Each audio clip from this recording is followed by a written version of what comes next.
మీ జీవిత కాలంలో చాలాసార్లు మీకు ఎక్కిళ్ళు వచ్చే ఉంటాయి కదా. చాలాసార్లు కాకపోయినా అట్లీస్ట్ ఒక్కసారైనా మీరు ఎక్కిళ్ళని ఫేస్ చేసే ఉంటారు కదా. మరి మన చుట్టుపక్కల ఉన్న చాలా మంది మనని ఎవరో తిట్టుకుంటున్నారు కాబట్టి మనకి ఎక్కిళ్ళు వస్తున్నాయని, లేకపోతే మనని ఎవరో తలుచుకుంటున్నారు కాబట్టి మనకి ఎక్కిళ్ళు వస్తున్నాయని అంటూ ఉంటారు. మరి అసలు కారణం ఏంటి ఈ ఎక్కిళ్ళు రావడానికి అనే విషయం గురించి ఈరోజు ఈ వీడియోలో మాట్లాడుకుందాం.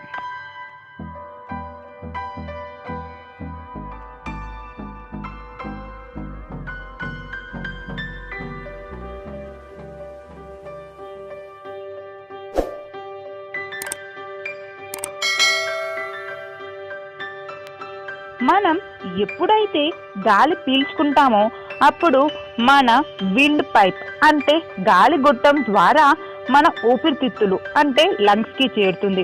ఇది అందరికీ తెలిసిన విషయమే కదా.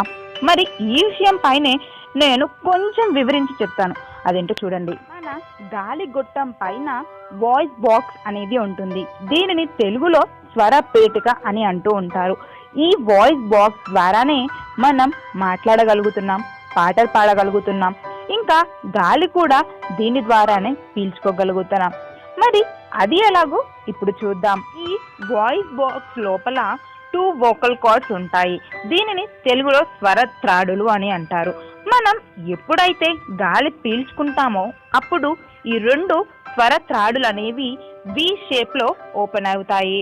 అప్పుడు ఆ గాలి అనేది దాని నుండి గాలిగొట్టం ద్వారా మన ఊపిరితిత్తులకి చేరుతాయి. ఎప్పుడైతే గాలి ఊపిరితిత్తులకి చేరుతుందో అప్పుడు ఊపిరితిత్తులు అనేవి ఉబ్బుతాయి.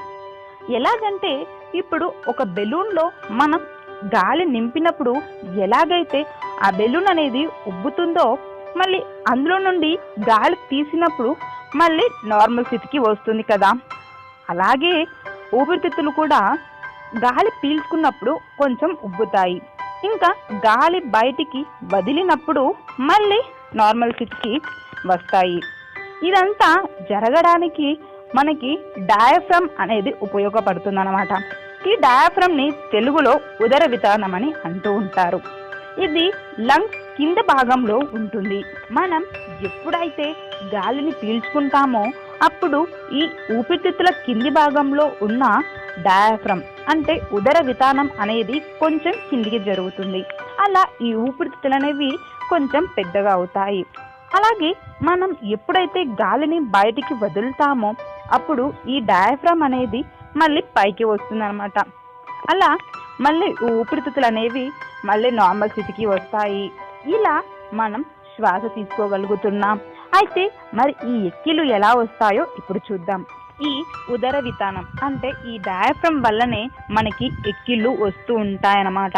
అది ఎలాగంటే మనం ఎప్పుడైతే గాలి పీల్చుకుంటామో అప్పుడు ఊపిరితిత్తుల కింది భాగంలో ఉన్న ఉదర వితానం అనేది కొంచెం కిందికి వెళ్తుంది. దానివల్ల ఊపిరితిత్తు అనేది కొంచెం పెద్దగా అవుతుంది కదా. మరి ఈ ఎక్కిళ్ళు వచ్చినప్పుడు ఏమవుతుందనంటే మనం గాలి పీల్చుకున్నప్పుడు ఊపిరితిత్తుల కింది భాగంలో ఉన్న ఉదర వితానం అనేది కిందికి వెళ్లకుండా అటు ఇటు షేక్ అవుతూ ఉంటుంది అనమాట. అంటే అటు పైకి వెళ్ళదు, ఇటు కిందికి వెళ్ళదు, అటు ఇటు షేక్ అవుతూ ఉంటుంది. అలా అవ్వడం వల్ల ఊపిరితిత్తులకి ఎక్కువ గాలి అనేది చేరదు. అలా చేరకపోవడం వల్ల గొంతులో అనేది అది స్ట్రక్ అవుతూ ఉంటుంది. మనం ముందే చెప్పుకున్నాం కదా, గాలి అనేది వాయిస్ బాక్స్ నుండి గాలి గొట్టం ద్వారా ఊపిరితిత్తులకి చేరుతుందని. మరి ఎప్పుడైతే మనం గాలి పీల్చుకుంటామో ఆ గాలి అనేది మొత్తం ఊపిరితిత్తులకి చేరినప్పుడు ఈ గాలి అనేది మన గొంతులో స్ట్రక్ అవుతుందన్నమాట. అయితే ఈ వాయిస్ బాక్స్ లోపల 2 వోకల్ కార్డ్స్ అంటే స్వర త్రాడులు ఉంటాయని అనుకున్నాం కదా. అయితే ఇవి 2 తెరుచుకున్నప్పుడు గాలి అనేది దాని నుండి వెళ్తుంది కదా. కానీ ఎప్పుడైతే మన గొంతులో గాలి అనేది స్ట్రక్ అవుతుందో అప్పుడు ఈ 2 అనేది క్లోజ్ అవుతాయి. అలా క్లోజ్ అయినప్పుడు అక్కడి నుండి గాలి వెళ్ళడానికి ట్రై చేస్తున్నప్పుడు ఒక సౌండ్ అనేది వస్తుంది. అదే అనే సౌండ్ వస్తుంది. వీటినే మనం ఎక్కిళ్ళు అంటూ ఉంటాం. ఇలా మనకి ఎక్కిళ్ళు వస్తూ ఉంటాయి. ఈ వాయిస్ బాక్స్ ద్వారానే మనం మాట్లాడగలుగుతున్నాం. అది ఎలాగంటే ఈ ఊపిరితిత్తులో నుండి వచ్చిన గాలి అనేది వోకల్ కార్డ్స్ దగ్గరికి వెళ్తుంది. ఆ 2 వోకల్ కార్డ్స్ అనేవి క్లోజ్ అయి ఉంటాయి కాబట్టి ఆ రెండిటి మధ్యలో కొంచెం వైబ్రేషన్ అనేది వస్తూ ఉంటుంది అనమాట. అంటే ఈ గాలి వెళ్ళినప్పుడు టూ వోకల్ కార్డ్స్ అనేవి వైబ్రేట్ అవుతూ ఉంటాయి.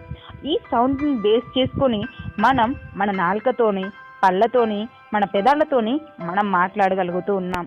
ఈ వీడియో మీకు నచ్చినట్లయితే లైక్ చేయండి, షేర్ చేయండి, కామెంట్ చేయండి, సబ్స్క్రైబ్ చేసుకోండి ఫ్రెండ్స్.